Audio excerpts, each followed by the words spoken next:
자, 어제 제가 긴 영상에서 원전 관련주들에 대해서 한번 말씀드린 적이 있는데 아무래도 원전 관련주 중에 조금 신경을 써야 될 종목들은 봐야 되지 않나라는 생각을 해봅니다. 우리가 주식을 하면 항상 국내 사건도 중요하지만 제가 해외에서 일어난 일도 중요하다고 그랬죠. 천연가스 값이 4배 뛴 유럽, 결국 돌고 돌아 원전으로 회귀라는 기사가 파이낸셜 뉴스 출처가 됩니다. 유럽의 혹독한 에너지 대란이 지금 일고 있죠. 지금 중국의 전력난, 그리고 이 인도까지도 지금 전력난이, 이 석탄 부족으로 전력난이 오고 있다는 얘기가 있고, 전체적으로 천연가스 에너지가 엄청 올라가죠. 이게 지금 우리나라 증시에서 또 천연가스 관련주들이 많이 움직이게 됐는데, 이 유럽에서 이 혹독한 에너지 대란도 있고, 영국은 또 석유로 올 겨울 임시 방편을 날려고 하는 세계이기 때문에, 단기적으로 아무래도 원전을 재가동해야 되지 않나 이런 얘기들이 있습니다. 어제 말씀드린 대로 전 세계적으로 이제 탄소 정책으로 가면서 친환경 이런 정책으로 가고 있다는 얘기죠. 그러면서 우리가 석탄 같은 걸 되도록 쓰지 말자. 그러니까 이 수력, 물을 이용한 수력이라든가 또는 바람을 이용한 풍력, 태양을 이용한 이 태양광 이런 걸 하고 있는데 문제는 이 자연이 만약에 비를 많이 안 내려주네, 바람이 안 불어, 해가 안 떠. 이런 당연히 전력을 구할 방법이 없는 거죠. 그러니까 우리 이 사람이 스스로 구할 수 있는 전력인 원전. 또 원전은 이렇게 이 그 자연에 큰 재해를 주지 않죠. 다만 사람에 많이 해롭다는 그런 것 때문에 이제 원전도 약간 폐기하는 분위기인데 천연가스 부족으로 에너지를 겪고 있는 유럽 국가들이 일시적으로 석탄 수급을 통한 전력난 해소에 나서고 있죠. 그렇기 때문에 안 그래도 석탄 가격이 올라가는데 지금 여러 나라에서 더 급하게 구하다 보니까 더 올라가고 있습니다. 장기적으로는 아무래도 원자력이 대사가 될 걸로 보인다는 이런 얘기가 있죠. 네덜란드산 천연가스 가격이 올 들어만 4배 올라갔어요. 4배. 엄청난 거죠. 그 네덜란드 선물, 그 천연가스 선물 가격이 장난이 아니죠.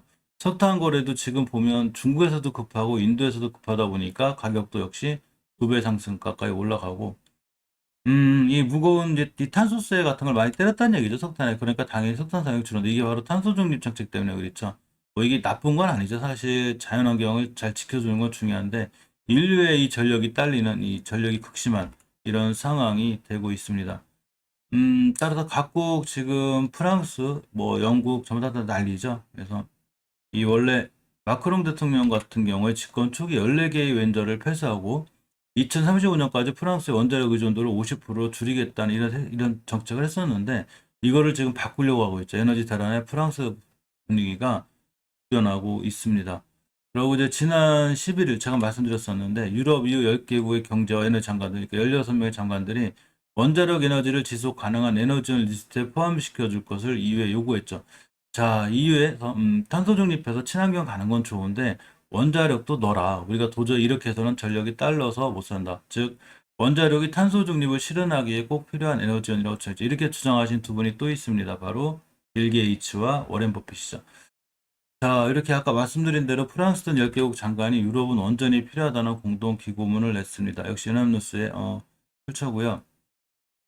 자, 유럽 10개국 경제 담당 장관 16명이 유럽에서 원전의 중요성을 역설하는 공동 기고문을 11일 유럽 각국 신문에 게재했죠.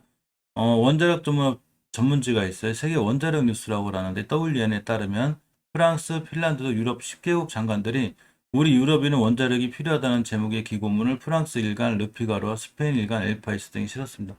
그만큼 지금 다급한 거죠. 굉장히 다급해요.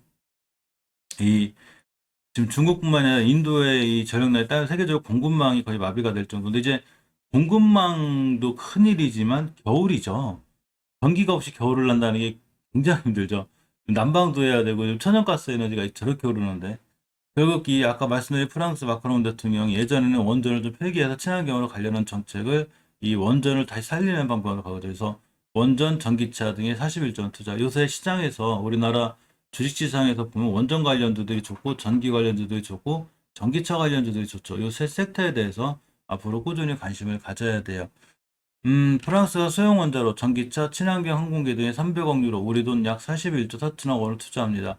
에마니엘 마르코 프랑스 대통령은 혁신적이고 친환경적인 기술을 바탕으로 프랑스를 재산업화하기 위한 이 같은 내용의 프랑스 2030 계획을 발표했다고 로이터, AP, AFP 등이 보도했는데 이 문제는 굳이 프랑스만의 문제만이 아니에요. 이게 지금 보면 다른 유럽 국가들도 전체적으로 원전으로 다시 회귀하려는 이런 노력들을 하고 있고 전기차는 앞으로 대세죠. 물론 지금 시장이 우리나라 시장이 많이 무너져서 주춤주춤하긴 하지만 전기차가 요새 살짝 고개를 드는 이런 형태에 있습니다. 그렇기 때문에 전기차 관련주도 반드시 신경 써야 되고 이 좀 더 있으면 아마 내연 자동차가 거의 안 나올 판이죠. 다 전기차로 다 회귀하려고 하고 있습니다.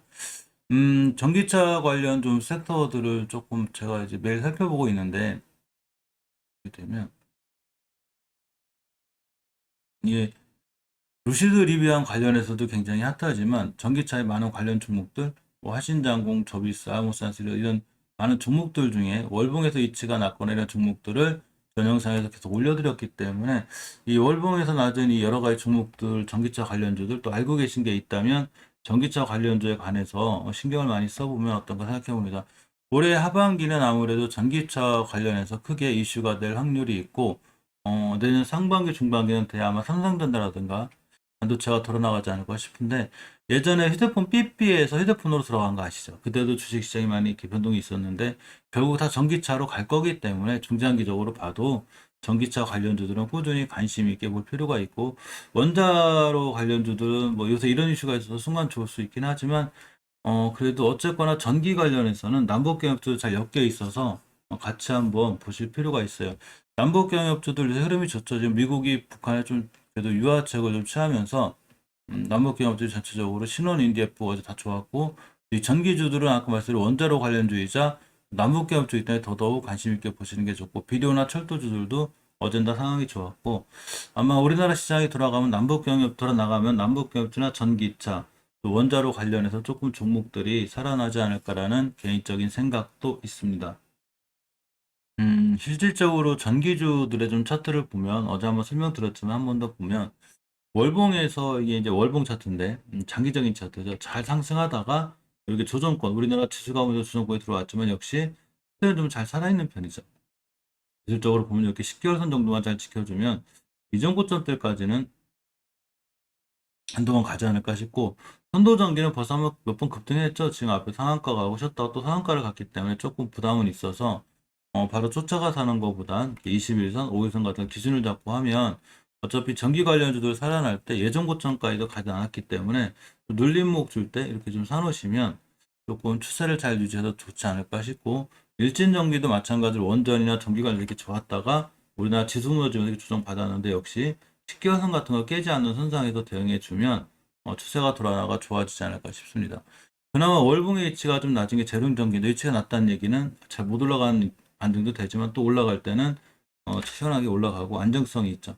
20개월선 근처에 잘 자리를 잡고 있고 자 주봉에서 보시면 이제 다중바다 밑에 있고 5선 밑에 있기 때문에 추세가 이렇게 완벽하게 턴이 됐다고 보이진 않지만 이렇게 다중바다권에서 같은 이런 형태인 거죠. 따라서 이렇게 추가로 한번 이게 좋아지지 않을까라는 개인적인 생각도 해보고 전기 관련주들은 이렇게 좀 관심 있게 보시는 게 좋아요. 지금 이전 저점만 훼손하지 않는다면 시장이 뭐 급락을 해서 이전 저점과 변곡점들만 훼손하지 않는다면 재룡전기도 순간 이 폭발력이 좋아요. 가끔 달려나가면 자, 이렇게 막 13%대라고 이렇게 13%뭐 15%대 이렇게 순간 또 상한가 근처에 쭉 달려나가기도 하니까 이런 급등세 꼬리가 좀 달리긴 해도 이런 급등세가 있는데 이게 월봉에서 높은 위치가 아니고 낮은 위치이기 때문에 이 재룡전기 정도도 꼭 반드시 신경 쓰는 게 좋아 보입니다.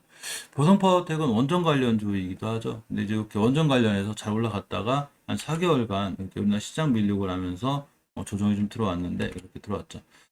지켜줘야 될 60개월선만 깨지 않으면 되고 돌아서 나왔기 때문에 10개월선 기준으로 잘 보고 계시면 괜찮고 KBI 메탈 전선 관련주죠. 세명전기 전부 다 마찬가지로 KBI 메탈도 잘 올라가다가 시장이 안 좋아지면서 조정을 걷는 60개선 딱 찍었죠. 이걸 찍고 돌아나갈 확률이 있기 때문에 꽤 오랫동안 조정이 거쳤기 때문에 충분히 다시 돌아나갈 위치에 있지 않나 이렇게 생각해 봅니다. 따라서 이 원전 관련주들은 앞으로 꾸준히 조금 보실 필요가 있어요. 특히 원전 쪽보다는 그래도 전기 쪽이 남북경협주나 이런 성격도 강하기 때문에 북한하고 사이가 좋아질 때마다 조금씩 크게 좋게 반응할 수 있습니다.